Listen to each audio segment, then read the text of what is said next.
አጭር ጸሎት አድርገን ወደ እግዚአብሔር ቃል እንሄዳለን። አምላካችን እግዚአብሔር ክብር ሁሉ በሰማይና በምድር ላንተ ይሁን። አሜን። በእውነት ቃልህን የሰጠህን አንተ ነህ። የቃልህ ፍቺ ደግሞ ብርሃን ይሰጣል። ጌታ ሆይ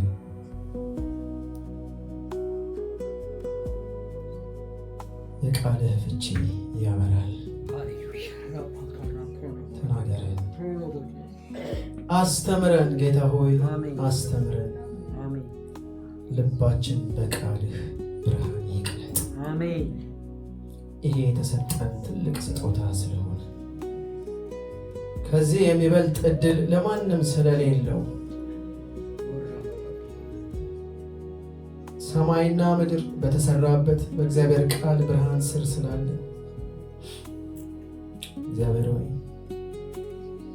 የተገባን ስለሆነን አይደለም፣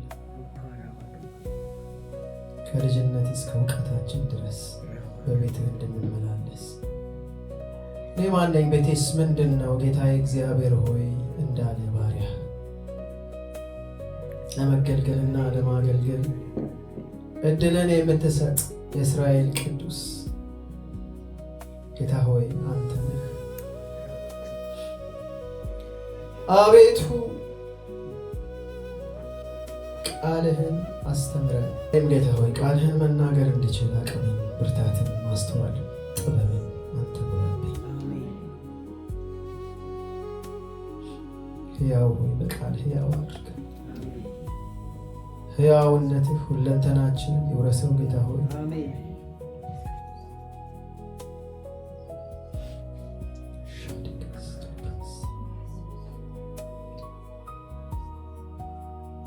መንፈስ ቅዱስ የቃሉ ባለቤት አንተ ነህ። ከኛ የሆነ ነገር የለም።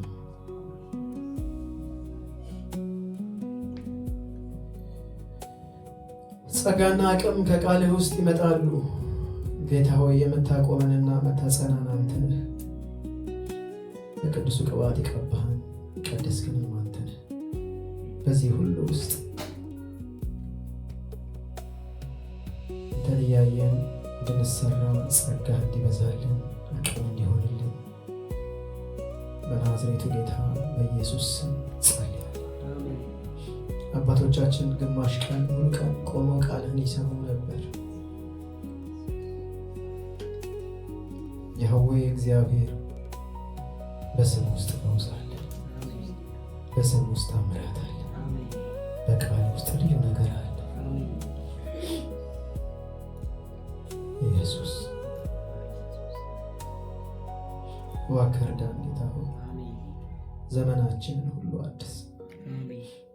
ሰምተን ተናግረን እንደሚሮጡ ሰዎች እንዳንሆን እንሰማው ቃል ከኛ ጋር እንዲዋሃድ ትናንት እንደሰማነው ዛሬ እንዳይሆን አሰማማችንን ፈውሰው፣ ጆሮአችንን ፈውሰው፣ የልባችንን ብርሃን ጌታ ሆይ አንተ ለኩስ።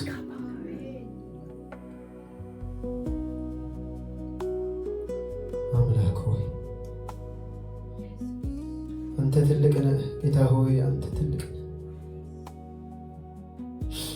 አቤቱ አንተ ትልቅ ነህ።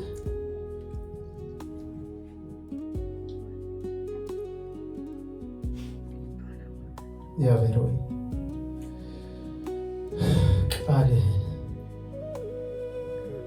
ቃል ተገኝቷል፣ እኔም በልቼዋለሁ፣ ለልቤም ደስታ ሆነኝ፣ ከማርና ከወለላም ይልቅ በአፌ ጣፈጠ ተብሎ ተጽፏልና። ጌታ ሆይ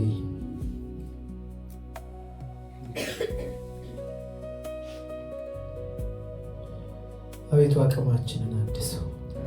አቅም ላጡ ሰዎች አቅም ነህ። ጉልበት ለከዳው አንተ ብርታት ነህ። ቃል ብርሃን ይሆናል፣ የደከመውን ነፃ ያወጣል። አቅም ላጣ ሰው ፈውስ ይሆናል።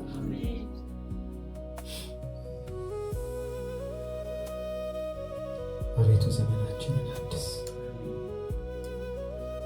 አቤቱ ዘመናችንን አድስ። ጌታ ሆይ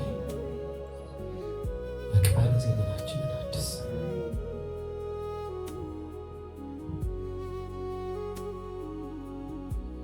ያቤቱ ተባረክ። በኢየሱስ ስም ስልጣን አሜን። ክብር ለኢየሱስ ይሁን። አሜን። አይዶንት ኖ እንዴት እንደማገለግላችሁ አላውቅም።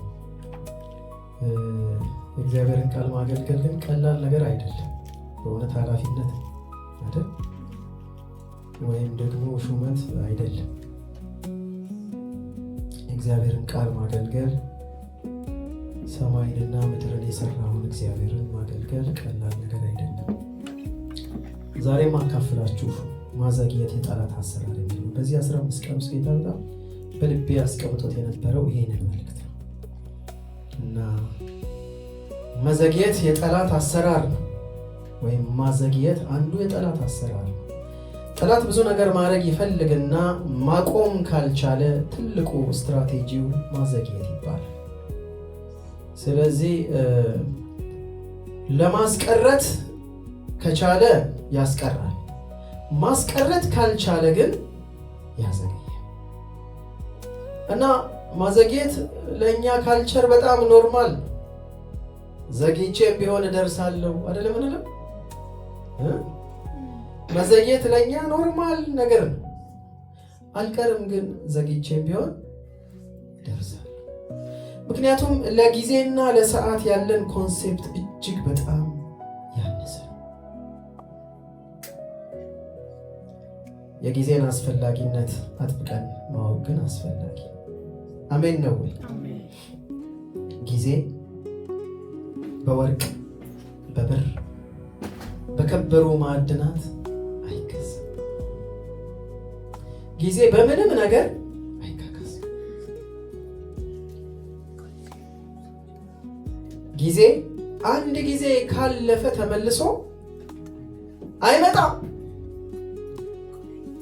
እስኪ የትናንትናዋን ጊዜ መልሶ ማግኘት የሚችል ሰው በመካከላችን ካለ ምናልባት ዶክተር ይችል ይሆናል።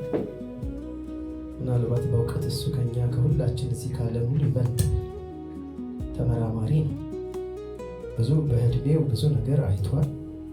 ስለ ሪሰርቾቹ ስሰማ በእውነት አንዳንዴ ጆሮዬን ጭው ያደርገዋልና ይሄም አለን ሌላ አለ። እንዴት ነው ዶክተር ጊዜን ይቻል ይሆን በምርምር? በቃ እንግዲህ እሱ አይቻልም ብለዋል። እዚህ መሀል ካለን ውስጥ እንደው ትንሽ እንኳን አይቻልም። ጊዜ ከሄደ ተመልሶ እግዚአብሔር ደግሞ ለእያንዳንዱ ሰው የሰጠው ዘመንና ጊዜ የሚባል ነገር አለ። በመጽሐፈ መክብብ 3:1 ላይ ለሁሉ ዘመን አለው ይላል። ከሰማይ በታች ለሆነ ነገር ሁሉ ጊዜ አለው። ለሁሉ ነገር ጊዜ አለው። መክብብን ስትመለከቱ በቃ ለመውለድ ጊዜ አለው፣ ለመሞት ጊዜ አለው፣ የሆነ ነገር ለመትከል ጊዜ አለው፣ ለመንቀል ጊዜ አለው፣ ለመቀመጥ ጊዜ አለው፣ ለመነሳት ጊዜ አለው። ከሰማይ በታች በሆነ ነገር ሁሉ ላይ ለሁሉ ነገር ምን አለው? ጊዜ አለው። ነገርን ሁሉ በጊዜው ውብ አድርጎ ሰራው። እግዚአብሔር ነገሮችን የሚሰራው በጊዜ ውስጥ ስለሆነ ሁሉ ነገር ውብ የሚሆነው በሰዓትና በጊዜ ውስጥ ሲደረግ። አሜን። ሁሉ ነገር ውበት ያለው በሰዓትና በጊዜ ውስጥ ሲደረግ ብቻ ነው። አንዳንድ ነገሮች ከጊዜው ካለፉ፣ ምግብ ከጊዜው ካለፈ ይሻግታል። አትክልቶችና አበባዎች በዚህ ሰመር ያብቡና ልክ ጊዜያቸው ሲያልፍ ይረግፋል። እድሜ የጠገቡ ዛፎች ያረጁና ይወድቃሉ፣ ጊዜያቸው ያልቃል፣ ከስር ሌላ ይተካል። ልጆች ይወለዱና ያድጋሉ፣ እኛም ደግሞ ተወልደን እዚህ ደርስ። በመጨረሻ የሆነ ጊዜ ከኛ መካከል የሚኖር ሰው ማንም የለም። ደግሞ ሌላ ትውልድ ይመጣል ጌታ ኢየሱስ ጋር። ስለዚህ ነገሮች ሁሉ በጊዜ ፍሰት ውስጥ የገቡ ናቸው። ማንም ከጊዜ ውጭ የሆነ ሰው የለም። እግዚአብሔር ለሰው ልጆች ከሰጠው ትልቅ ስጦታ ውስጥ አንዱ ጊዜ። በገላትያ 4:4 ላይ ነገር ግን የዘመኑ ፍጻሜ በደረሰ ጊዜ መቼ? የሰው ልጆችን ውድቀት ሁሉ እግዚአብሔር ማንሳት ስለነበረበት ከሴት የተወለደውን ከሕግም በታች የተወለደውን ልጁን ላከ። መቼ? የዘመን ፍጻሜ በደረሰ ጊዜ። እግዚአብሔር ቀጠሮ ነበር፣ ሰዓት ነበረው። ልጁ ኢየሱስ ክርስቶስ ወደ ምድር ሊመጣ፣ ሊወለድ፣ ሊሰቀል፣ ሊሞት 33 ዓመት ተኩል በምድር ላይ ቆይቶ ራሱን አሳልፎ ሊሰጥ 3 ዓመት ከግማሽ ሲያገለግል ጌታ ኢየሱስ የባከነ የሚባል ጊዜ፣ ምንም አይነት የባከነበት ሰዓት አልነበረ። ጊዜውን በሙሉ ተጠቅሞበት። አሜን።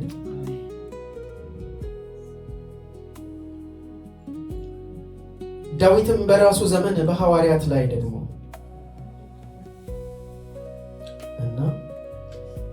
ዳዊትም በራሱ ዘመን የእግዚአብሔርን ሐሳብ ካገለገለ በኋላ አንቀላፋ፣ ከአባቶቹ ጋር ተጨምሮ መበስበስን አየ። ዳዊትን የመሰለ ሰው መበስበስን አይቷል። መቃብሩ በመካከል አለ። ነገር ግን በዘመኑ ካገለገለ በኋላ በማዘመን በተሰጠው ጊዜ እግዚአብሔር በቀጠረለት ዘመንና ጊዜ ካገለገለ በኋላ አንቀላፋ፣ መበስበስንም አየ። በራሱ ጊዜ እግዚአብሔር በሰጠው ጊዜ። ጌታ ኢየሱስም እንደዚህ ያለ፣ እኔ ላደርገው የሰጠኝን ሥራ ፈጽሜ በምድር አከበርኩ። የሚበላበት ጊዜ አልነበረውም ጌታ ኢየሱስ። ታውቃላችሁ፣ የምበላው መብል አለኝ፣ እሱም የላከኝን ፈቃድ እፈጽም። እነሱ ምግብ ገዝተው ሲመጡ እሱ ምግቡን እየበላ ያችን ሰማርያዊት ሴት ያገለግል ነበር። ሰዎች እያሙት ያገለግል ነበር። የገዛ ደቀ መዛሙርቶቹ ደግሞ ከሴት ጋር ምን ይሰራል እያሉት እሱ የእግዚአብሔርን ስራ ይሰራ ነበር። ክብር ለኢየሱስ ይሁን።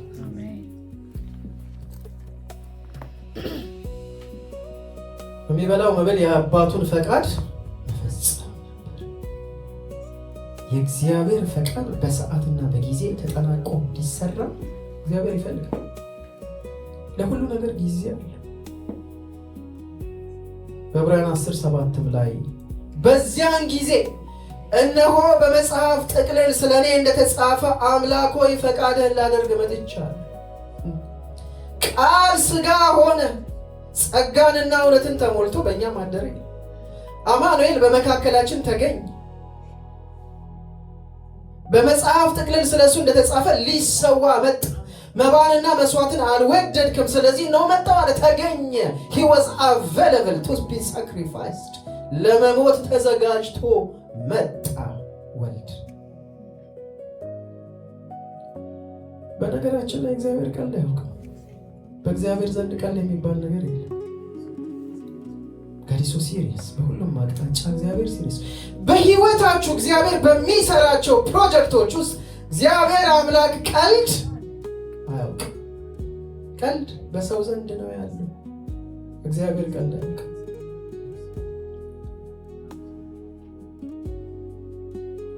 ለብዙ ሰው ተወልዶ መሞት ቀልድ ነው። በጣም ብዙ ሰዎች እንደ ማንኛውም ሰው እንደ ተራ ሰው ይወለዳሉ፣ ያድጋሉ፣ ይሞታሉ።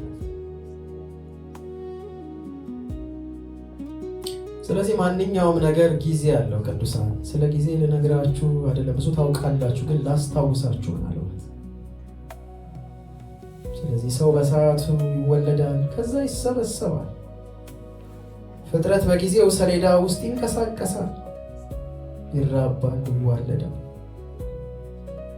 ገብረ ጉንዳን በጊዜዋ ምግብን ትሰበስባለች። ክረምት ከመጣ ከቤቷ እንደማትወጣ ስለምታውቅ አይደለም። በምሳሌ ላይ ታካች ሰው በብርድ ምክንያት አያርስም፣ ስለዚህ በመከር ይለምናል፣ ምንም አያገኝም። የታክት ሰው ደግሞ መከር እያየ ይተኛል። መከሩ እንደነጣ ተመልከቱ፣ አዝመራው ነጥቷል አለ ጌታ ኢየሱስ አይደል? በዚህ መከር ውስጥ ድብን ብሎ እንቅልፍ መወሰድ ማለት የሆነ ያልገባን ነገር አለ ማለት አይመስላችሁ? እርሻውንና የነጣውን መከር እያየን ከተኛን በጊዜ ጉዳይ ያልገባን ነገር አለ ማለት ነው። እግዚአብሔር ይርዳን፣ ዓይኖቻችንን ይክፈት።